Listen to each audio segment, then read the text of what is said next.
Have you ever stopped yourself from doing something you really wanted to do because of the thought, I'm a good doctor. I can't do that. Good doctors don't do things like that. What if that thought isn't keeping you safe? What if it's keeping you stuck?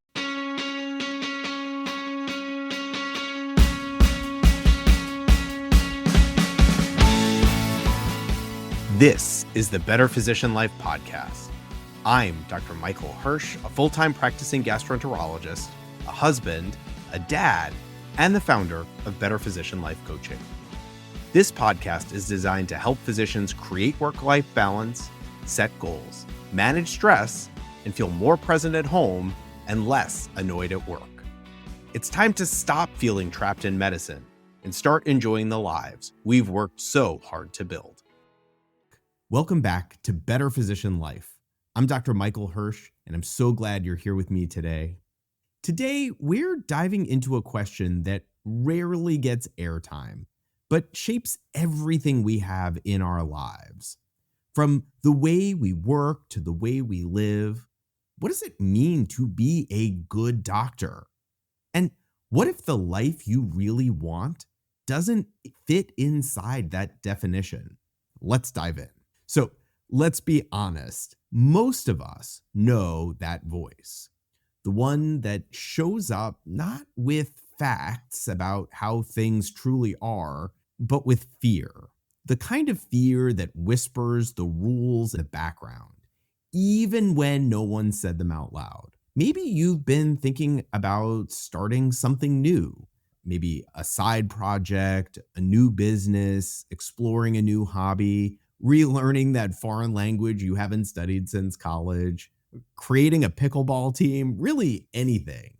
Or maybe just finding time for that much needed break, just a time to pause and relax. And just as that thought starts to take shape, the voice in your head kicks in. A good doctor doesn't do that. A good doctor stays in their lane, goes to clinic, finishes their charting, maybe a little CME on the side. That's what we signed up for, right? I remember the first time I even considered writing a blog and publicly sharing my thoughts about coaching and burnout and being a doctor and medicine in general, not publishing research, not presenting at a conference, just writing down my thoughts and allowing other people to hear, well, read what I was thinking. And speaking honestly, and the feeling that came up for me wasn't pride. It wasn't possibility. It wasn't about what I could create. It was fear, pure fear. What if my colleagues saw this? What if my patients read this? Will I lose credibility? Will I get in trouble? Will I be completely dismissed and undo all of the hard work I've put into getting to this point in my life? Oh, he's not really serious about medicine anymore. What if people question my commitment to medicine? What if I failed publicly? What would they say about me? And maybe you've had those same thoughts. Maybe you've wondered quietly, am I even allowed to want something different? If you have, you are not alone. So let's pause here. Not to fix anything, just to kind of get curious. Where did the story of the good doctor even come from? Because it's not just you, and it's certainly not just me. This story is baked in from day one of training, maybe even earlier. We learn that a good doctor is tireless, self-sacrificing, always available, calm under pressure, devoted, even to the point of depletion. Make that total and utter exhaustion. And sure, there's some value in creating those ideals. They set high standards for the profession. They keep us accountable to something bigger than ourselves. But we can't ignore the cost. That same story, when told over and over, becomes a cage. It narrows our definition of success. It leaves little space for things like rest and play, and for uncertainty, for being a full human being. And after a while, it doesn't just shape how others see us. It starts to shape how we see ourselves.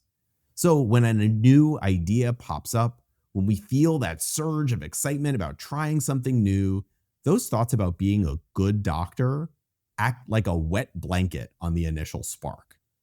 We shrink, we second guess, we even feel guilty for wanting something more. But let's ask the deeper question. Is any of that actually true? Who decides what a good doctor can't have or can have, or the passions? Who said you can't take a risk or even fail and still be deeply committed to medicine? Who wrote the rule book? And why do we keep following it? Okay, before we can change, we first have to understand what it costs to hold on to that old story. Because if you've ever felt stuck or restless or like you're living someone else's version of success, that story may be part of what's keeping you there. That inner script, good doctors don't do that. It doesn't just discourage experimentation, it discourages authenticity. It silences the parts of us that are curious and creative and fully alive. And sure, there is risk in stepping off the familiar path that we all know. There's risk of judgment, risk of looking unsure, risk of trying something new and not getting it right the first time. There's another risk that we don't talk about as often. The risk of regret, of looking back at your life and wondering, what else might have been possible if I just let myself try? Who might I have become if I hadn't held so tightly to a story that no longer fit my life? Here's what I've started to believe. Being a good doctor isn't about how narrowly you can walk the line. It's about how you live your values, how curious you are about yourself, your patients, the world, how connected you stay to things like meaning and people and to your own sense of self. It's about authenticity because a fulfilled physician isn't a distracted one. We're more present, more grounded, and more able to show up with real empathy for our patients, for our families, and for ourselves. Because when you're not constantly suppressing who you are, you bring more of yourself to everything you do. So maybe, just maybe, redefining what it means to be a good doctor isn't selfish. Maybe it's medicine, real medicine, for you, for your patients, for everyone around you. Now, the question comes up, how do we begin to loosen our grip on that old story? Not by throwing everything out or making some dramatic leap. It usually starts with a question. What is the version of good doctor you've been carrying around? Who handed it to you? Is it still serving you, or is it just keeping you safe? And then, beginning to get really curious. What else might be possible for me? What would it feel like to explore something new? No shame or self-judgment, just allowing myself to explore these other things I really want to do. What might my life look like a year from now if I took one small, brave step today? Here's one exercise I've found really powerful. Take a blank piece of paper. I know some people may just prefer to do this on their phones. That's fine too. Write down some of the silent rules you've been living by. Your I am and I'm not statements. I'm a doctor, so I can't sell.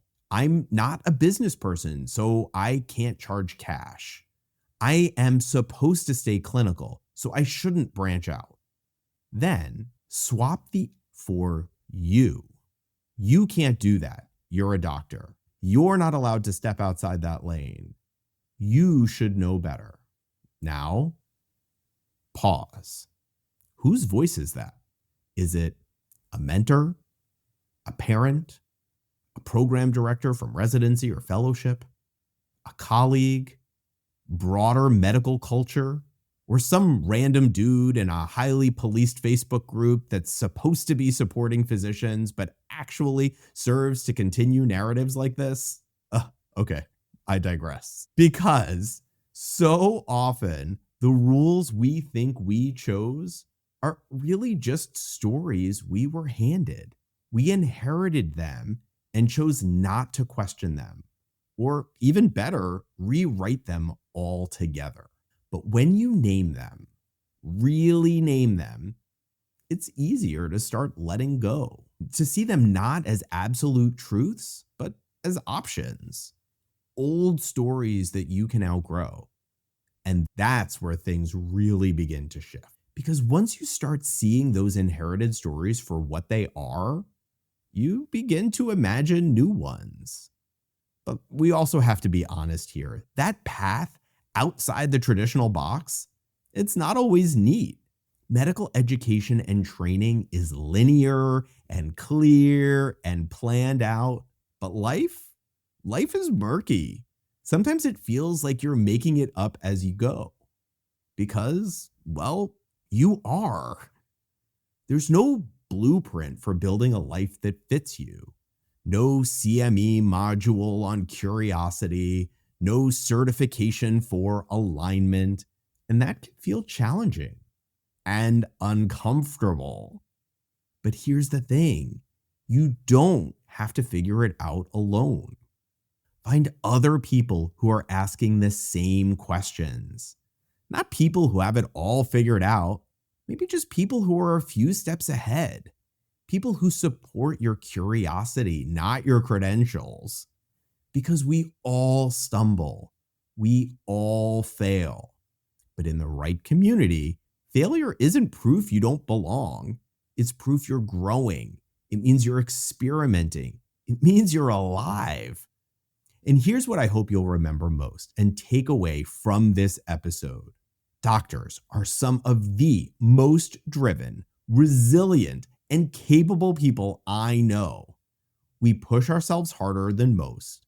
But the thing that holds us back, it's not a lack of effort. It's that lingering voice that asks, should I? Am I allowed to? And maybe what we need now isn't more discipline or effort or perseverance. Maybe it's more permission. Permission to evolve. Permission to want more. Permission to be authentic. Permission to be more than our doctor identity. To be a whole person. Because you're not just one thing. And you never were. And if the stories you've been living by don't reflect who you are, then maybe it's time to start writing some new ones. Let's talk about one of the biggest stories of all that doctors tell themselves. It's about contribution. For a long time, I thought being a good doctor meant walking one very specific path: clinical work, academic achievement, traditional milestones. So when I left academic medicine after fellowship for a 100% clinical job, it didn't just feel like a job change. It felt like a loss, a kind of grief, wondering if I was still a real doctor or if I had just become the butt of one of those outside hospital transfer jokes we had gotten so used to telling in fellowship. I wondered, doctors are curious. We ask questions, we experiment, we grow, and that doesn't stop at the edge of clinical practice. In fact, it shouldn't, because the same skills we use in medicine, problem solving, communication, empathy, pattern recognition, those skills translate. They serve us in business, in advocacy, in writing, in coaching, in leading. Stepping into those spaces doesn't take away from medicine, it adds to it. It gives us perspective. It gives us staying power. It reminds us why we started in the first place. When I started my business, I had the same doubts. Who am I to be doing this? Will anyone care? Is this still doctor enough? But the impact I've been able to make, the conversations I've had, the physicians I've been able to support, that wouldn't have happened if I hadn't tried. And if I hadn't, I know that question would still be there. What if? I don't think anyone gets to the end of their life wishing they'd tried fewer things. We didn't become doctors by playing it safe. At one point, every single one of us was stretching, fumbling, learning something new every single day. But we lose that somewhere along the way. But it's never too late to get it back. So, how do you start to move forward? How do you begin to redefine what it means to be a good doctor on your own terms? It doesn't require a full reinvention, just a willingness to look a little more closely. Start by naming the story you're telling yourself. Write down what you think a good doctor is supposed to be. Where did that definition come from? And is it still serving you? Then challenge the voice. The next time you catch yourself thinking, good doctors don't do that, pause and ask yourself, is that true? Are there good doctors that would do something like that? Whose voice is that really? And if it's not yours, do you want to keep living by it? I'll bring you back to that exercise I mentioned earlier. Write out your I am and I'm not statements. I'm a doctor, so I can't do that. Then swap the I for you. You can't do that. You're a doctor. Notice which one feels false. Where do you start to challenge the statement? That's where the work and the freedom begins.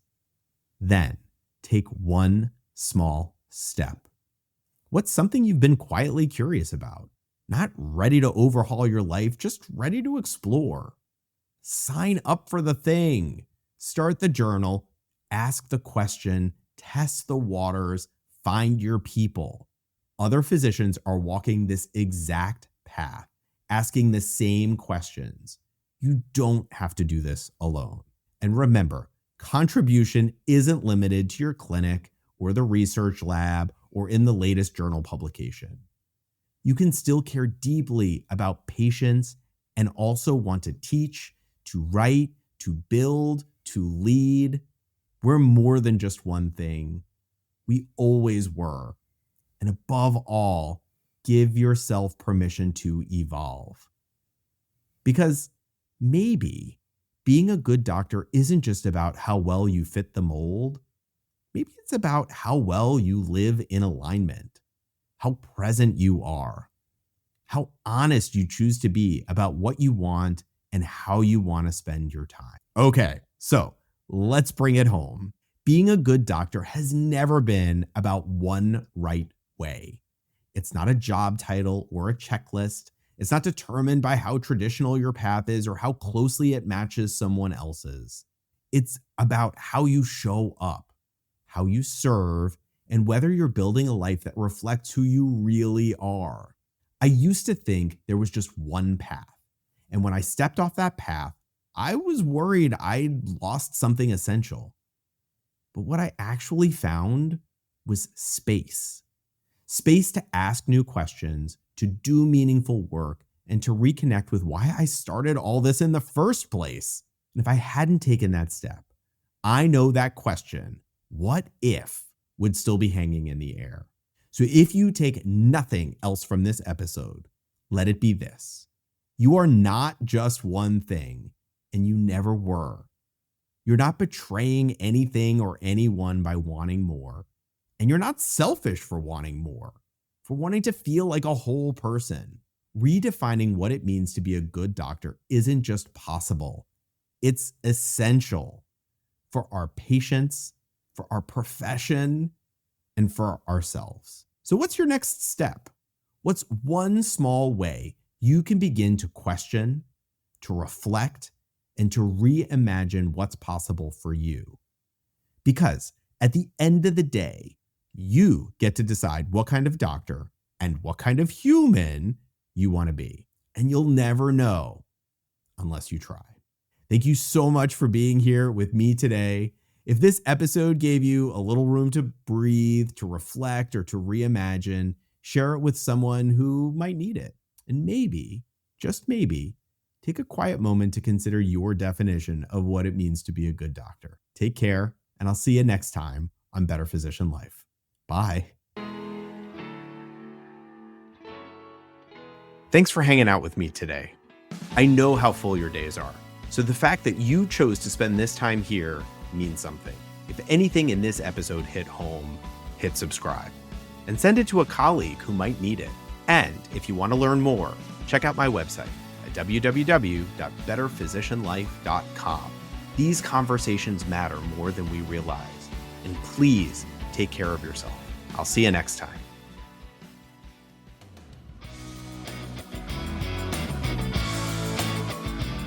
This podcast isn't medical advice, or legal advice, or financial advice. It's perspective from one doctor to another on how to reclaim your time, purpose, and peace. If you're making big decisions, talk to the people and professionals who know your story best.